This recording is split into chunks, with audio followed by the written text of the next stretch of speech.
tu veux que je pardonne à ce type? Il a tué ma fille. Fais-le souffrir. Qui n'a jamais été contrarié, qui n'a jamais été blessé par un être cher, qui n'a jamais été trahi par un proche.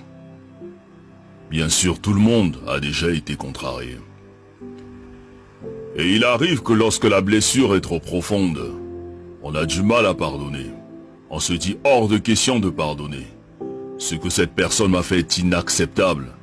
Mais à cet effet, que signifie donc pardonner? Pardonner, c'est le fait de ne pas tenir compte d'une offense qu'on t'a faite, d'une erreur, d'une faute. C'est le fait de renoncer à punir, de renoncer à se venger, de renoncer à rendre le mal par le mal. Seulement, il n'est pas facile de pardonner à une personne qui t'a fait du mal. Surtout si tu croyais en elle, que tu avais confiance en elle.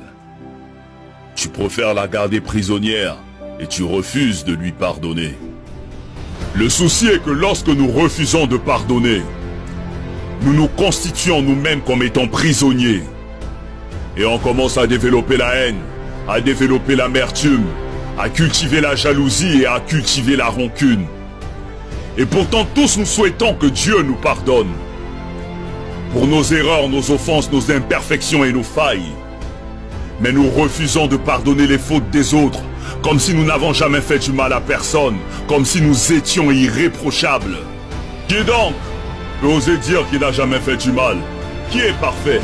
Qui n'a jamais commis d'erreur, qui n'a jamais fait le moindre mal? On souhaite tous que Dieu nous pardonne pour nos bêtises, mais on refuse de pardonner les fautes des autres, on refuse de leur accorder notre pardon. Et nous sommes toujours les premiers à aller à l'église, à aller à la mosquée, alors que dans nos cœurs nous avons des gens qu'on a constitués comme prisonniers. Mais jusqu'à quand allons-nous porter ces fardeaux? Jusqu'à quand allons-nous refuser de pardonner? Mais qu'est-ce qu'on gagne à détester ceux qui nous ont offensés?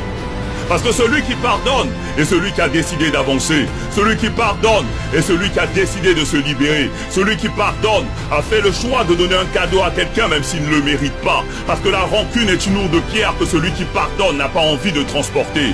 Quand tu décides de pardonner, tu le fais d'abord pour toi-même. Tu le fais pour avoir la paix. Tu le fais pour avoir la tranquillité. Tu le fais pour être libre. Parce que celui qui refuse de pardonner est un meurtrier qui s'ignore. Pardonner, ce n'est pas oublier, ni cesser d'aimer, mais c'est se libérer d'un fardeau, c'est se soigner, c'est relever la tête, c'est prendre son chemin avec le sourire pour avoir un meilleur lendemain. Pardonnons à toutes ces personnes qui nous ont blessés. Pardonnons pour que le Tout-Puissant à son tour puisse nous pardonner. Pardonnons pour être au-dessus de ceux qui nous ont contrariés. Pardonnons pour retrouver la paix et progresser.